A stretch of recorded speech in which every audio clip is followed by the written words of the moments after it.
के लेक्चर के अंदर हमने यूनिट डायमेंशन एरर जो है उसको कंप्लीट कर लिया था और उसके लिए जो प्रॉब्लम शीट है वो भी मैंने आप लोगों को ऐप के ऊपर सेंड कर दी है। तो ज़्यादातर क्वेश्चन जो है स्पेशली 11th वालों को मैं बोल रहा हूँ बेटा, ज़्यादातर क्वेश्चन आपको ऐसे नज़र आएंगे कि बोले ये क्या होता है, ऐसा तो हमने पढ़ा है। तो वो चीज़ें जो है वो आप लोग आगे बढ़ोगे, क्योंकि यूनिट डायमेंशन एरर जो है वो हर चैप्टर से रिलेटेड होता है, जैसे मैंने आप लोगों को पहले बताया था। तो इस चैप्टर के अंदर सारे जो चैप्टर आगे आपके आने वाले हैं उन सबकी यूनिट और डायमेंशन, मात्रक और विमा जो है वो आप लोगों को वो पूछ लेगा। तो जैसे जैसे हम अलग अलग चैप्टर पढ़ते जाएंगे तो ये चीज़ें आपकी क्लियर होती जाएगी।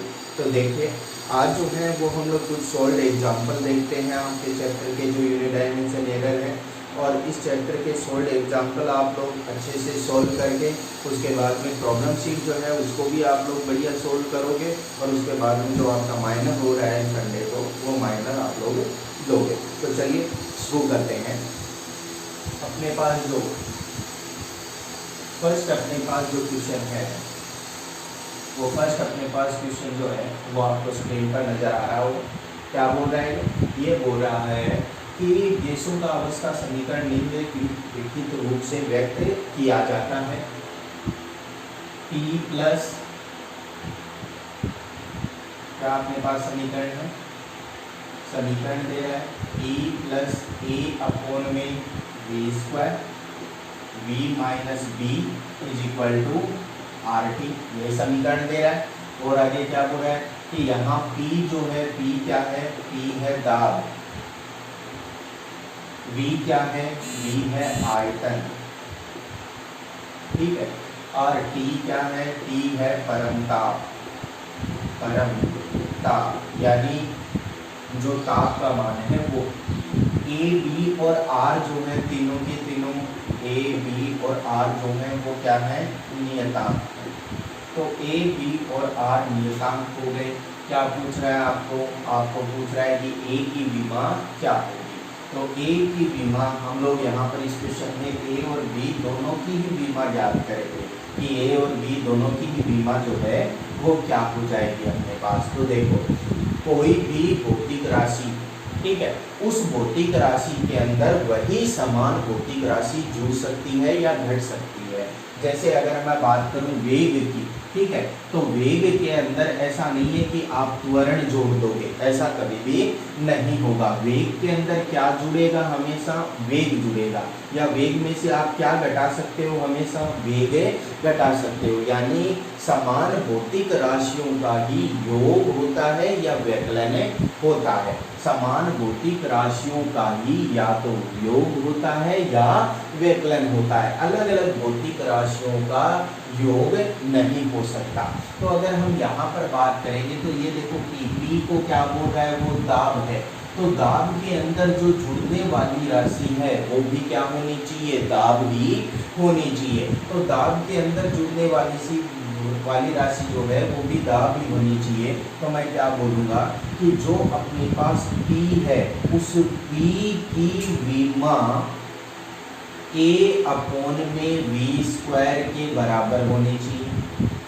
जो P की विमा है वही किसकी विमा होनी चाहिए? A अपॉन V स्क्वायर की विमा होनी चाहिए अपने पास। और यहाँ पर देखो आयतन है, ये वाला क्या है? आयतन। आयतन में से कुछ घट रहा है तो आयतन में से केवल और केवल आयतन ही घट सकता है। तो मैं कहूँगा जो V की विमा है, जो V की विमा है वही किसकी विमा हो जाएगी? V की विमा हो जाएगी। यानी समान भौतिक राशियों में ही योग या फिर व्यकलन होता है। तो देखिए P क्या है? यहाँ पर दाब। दाब क्या होता है? बल बटे क्षेत्रफल। तो अगर हम यहाँ पर बात करें P की विमा की, तो मैं P की विमा जो है उसे अलग से निकाल लेता हूँ कि जो अपने पास P है इस P की विमा क्या हो जाएगी? P क्या होता है? P होता है बल बटे क्षेत्रफल। तो हमने लिख दिया बल बटे में क्षेत्रफल। मैं केवल पहले इसकी विमा निकालना चाह रहा हूँ। बल जो है वो क्या होता है? बल होता है द्रव्यमान गुणा त्वरण बटे में क्षेत्रफल जो है वो हो गया आपके पास। अब द्रव्यमान जो है हमारे पास, इस द्रव्यमान की विमा हमें पता है। द्रव्यमान की विमा जो है वो क्या होती है? m1 L0 T0। त्वरण, त्वरण क्या होता है, त्वरण होता है मीटर प्रति सेकंड स्क्वायर, यानी विमा क्या हो जाएगी L1t-2 अपॉन में क्षेत्रफल, क्षेत्रफल की विमा क्या होती है, तो क्षेत्रफल होता है मीटर स्क्वायर, तो इसकी जो विमा है वो क्या हो जाएगी L2, यानी बल बटे क्षेत्रफल की टोटल विमा जो है वो अपने पास कितनी बनेगी m1, L2 ऊपर जाएगा तो -2 घात हो जाएगी, -2 में से 1 प्लस की घात चली गई तो L-1 बच गया, और T क्या है आपके पास -2। तो ये अपने पास जो दाब है इस दाब की विमा क्या आ गई m1 L-1 T-2। अब ये जो विमा आई है अपने पास दाब की, यही विमा किसकी होनी चाहिए A/V² की होनी चाहिए। तो मैं ये विमा जो है वो यहाँ पर लिख लेता हूँ कि T की विमा क्या है m1 L-1 T-2 बराबर। अब A जो है अपने पास, A की विमा अपने को ज्ञात करनी है, A जो है इसकी विमा ज्ञात करनी है, तो मैं A की विमा को ऐसे ही लिख लेता हूँ, ठीक है। फिर अपोन में क्या है V², V क्या है आयतन, आयतन की विमा की बात करेंगे तो आयतन जो है उसकी मात्रक क्या होता है मीटर क्यूब, तो मीटर की घात 3 यानी L3, और इसका स्क्वायर हो रहा है तो स्क्वायर हो जाएगा। अब इसको इधर ले जाओ, इसको इधर ले जाऊंगा तो देखो क्या बनेगा, जो A की विमा है अपने पास वो कितनी आ जाएगी, इसको इधर ले जाऊंगा तो मैं कहूँगा A की विमा बराबर, इसको इधर ले जाएंगे तो m1 L-1 T-2, और ये बन गया L6 घात 2 है यहाँ पर। अब देखो ये L-1 ये है L की घात 6, तो कितनी बच गया, कितना बच गया आपके पास, तो आपके पास बच गया m1 L5 T-2, ये बन गई आपके पास A राशि की विमा। अब अगर V की बात करें तो हमने क्या कहा, समान भौतिक राशियों में योग या व्यकलन होता है, तो V में से जो कम हो रहा है वो भी क्या होगा V ही होगा। अब V की विमा की बात करें तो V की विमा, V क्या है आयतन, आयतन की विमा क्या होती है L की घात 3 L³ बराबर V की विमा, तो V की जो विमा है वो तो कितनी आ गई L³ या m0 L³ T0, और A की जो विमा है वो कितनी आ गई m1 L5 T-2। तो ये आपको ध्यान में रखना है। चलिए इसे नोट कीजिए, सेकंड क्वेश्चन पर अपन चलते हैं।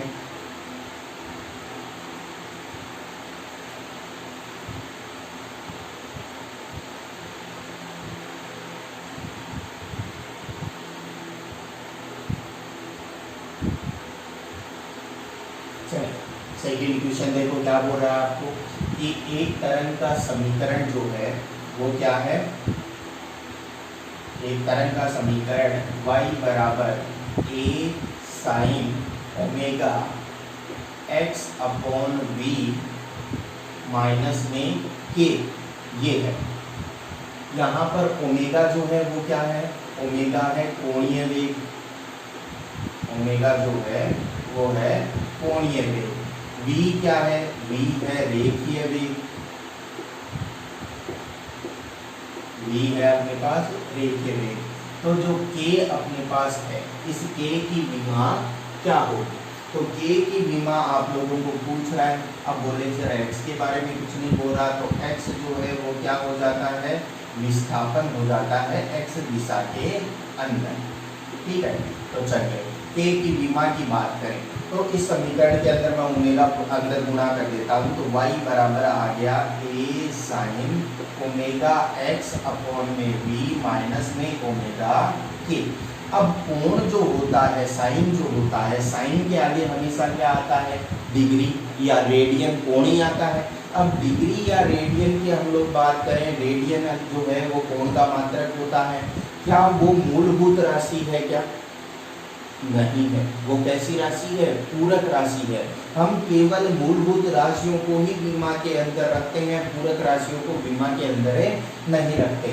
इसका मतलब सबसे पहले तो ये चीज कि ये वाली जो राशि है आपके पास, ये वाली जो राशि है वो कैसी होनी चाहिए, तो मैं बोलूँगा ये वाली जो राशि है वो क्या होनी चाहिए आपके पास, ये वाली राशि होनी चाहिए विमाहीन, ठीक है। ये वाली राशि विमाहीन होगी तो मैं बोलूँगा ये भी राशि विमाहीन और ये भी राशि विमाहीन होनी चाहिए। तो ये दोनों ही राशियाँ अपने पास विमाहीन होनी चाहिए, तो इनको विमाहीन बना दो। मैं कहूँगा ओमेगा एक्स अपॉन में वी जो है वो क्या है, विमाहीन है, और ओमेगा के अपॉन में ओमेगा एक्स अपॉन में वी जो है वो क्या है, विमाहीन है, और ओमेगा के अपॉन में ओमेगा के जो है वो भी क्या होनी चाहिए, विमाहीन होनी चाहिए। तो विमाहीन होनी चाहिए तो ओमेगा को के को विमाहीन बना दो, या फिर इन दोनों के जो विमा है उसे आप लोग बराबर कर दो। तो अगर मैं ओमेगा के की बात करूँगा तो ओमेगा के जो अपने पास है इसकी विमा जो है वो कितनी हो जाएगी, तो ओमेगा के जो है वो अपने पास होना चाहिए विमाहीन। विमाहीन का मतलब क्या हो गया, विमाहीन का मतलब हो गया कि M0 L0 T0 ये इसकी विमा होनी चाहिए। तो हम लोग अलग अलग बोल लेते हैं कि ओमेगा की जो है वो विमाहीन, यानी ओमेगा की विमा जो है वो क्या होती है, तो ओमेगा आपको क्या दिया हुआ है, कोणीय वेग। कोणीय वेग जो है इसको हम लोग इसमें मापते हैं, तो कोणीय वेग जो है इसका मात्रक आपके पास होता है रेडियन पर सेकेंड, रेडियन पर सेकेंड। अब रेडियन जो है वो कोण को मापने की इकाई है, और कोण मूलभूत राशि ना होकर कैसी राशि है, पूरक राशि। तो रेडियन को तो हम विमा के अंदर लिखते नहीं है, केवल क्या आ जाएगा, सेकेंड, और सेकेंड नीचे आ रहा है तो मैं इस सेकेंड को कहाँ ले जाता हूँ, ऊपर, तो क्या बन जाएगा T-1। उसके बाद में है आपके पास K is equal to M0 L0 T0 बन गया। ये मुझे तो K की विमा पता लगानी है, तो K की विमा कितनी हो जाएगी, इसको इधर ले जाओ, तो ये बन गया आपके पास M0 L0 T0 अपॉन में कितना बन गया, T-1 बन गया। चलिए क्या बन जाएगा, T-1 ऊपर जाएगा तो क्या बन जाएगा अपने पास T1। तो जो K है अपने पास, इस K की विमा कितनी आ गई, M0 L0 T1। इस क्वेश्चन के बारे में आप लोग मुझे भी बताओगे कि ये क्वेश्चन जो है वो इस तरीके से सॉल्व होगा या कोई और भी इसका तरीका है। तो चलिए नोट कीजिए आप लोग, नेक्स्ट क्वेश्चन पर हम लोग चलते हैं।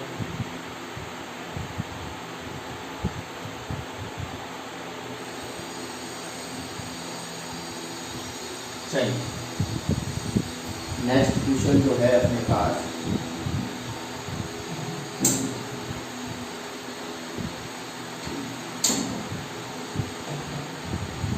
नेक्स्ट क्वेश्चन क्या बोल रहा है कि समान विमाओं वाला युग्म कौन सा है।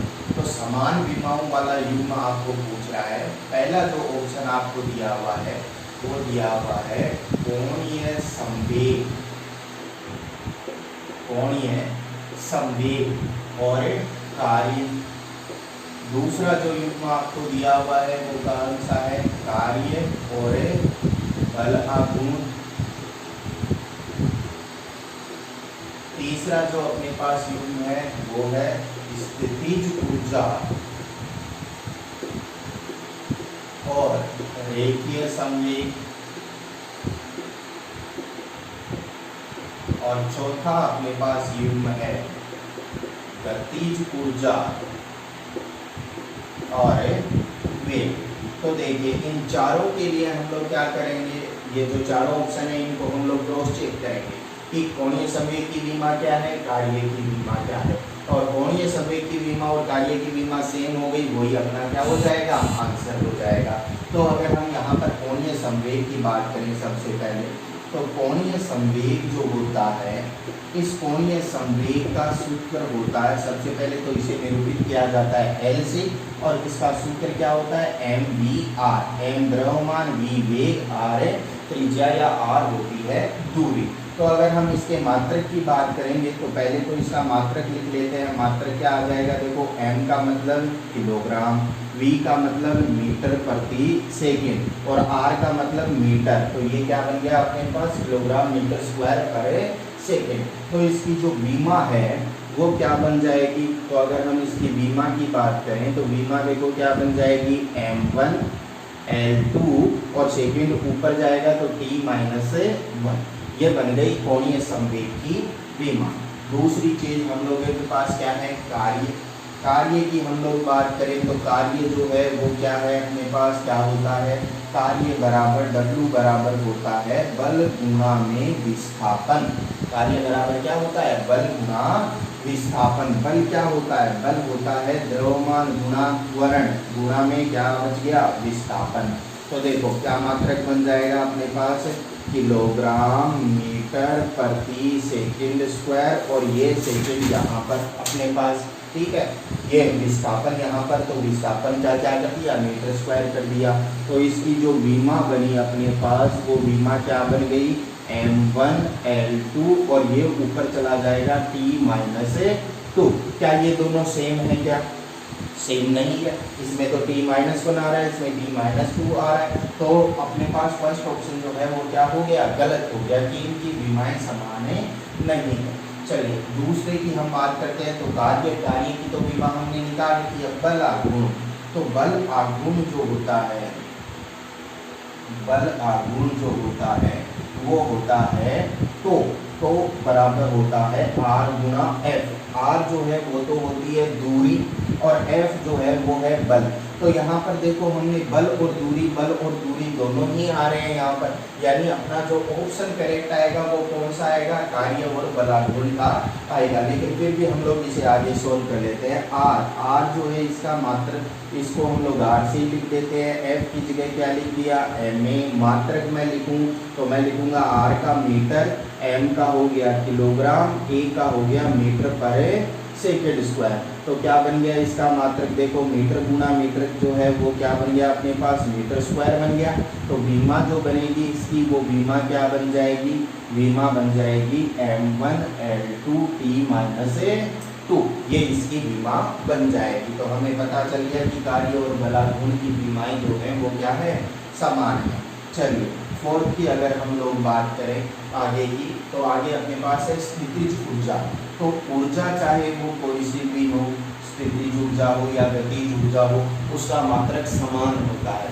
स्थितिज ऊर्जा की अगर हम बात करें तो स्थितिज ऊर्जा होती है mgh, ठीक है।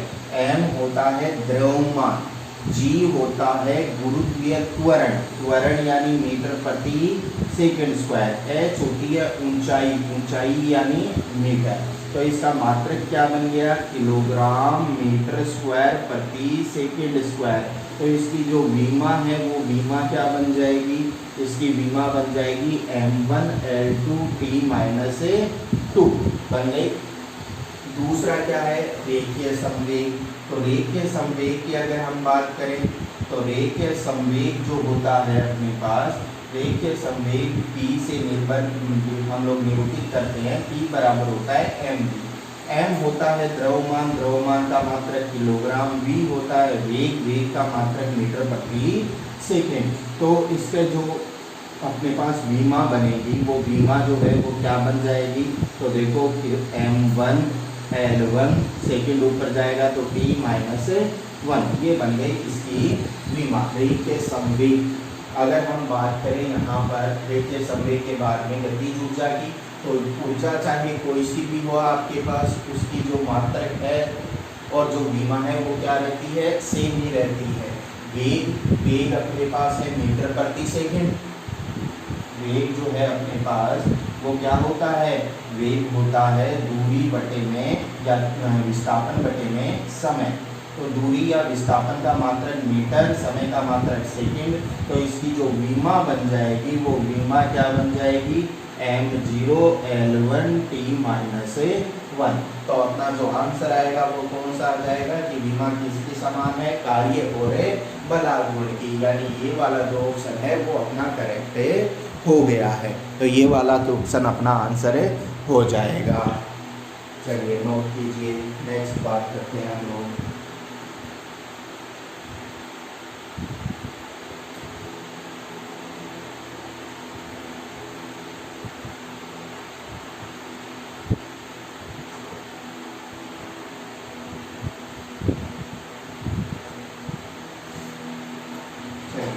अगला क्वेश्चन जो है वो क्या है अपने पास, देखिए कि एक प्रयोग के अंदर निम्न प्रेक्षण लिए गए।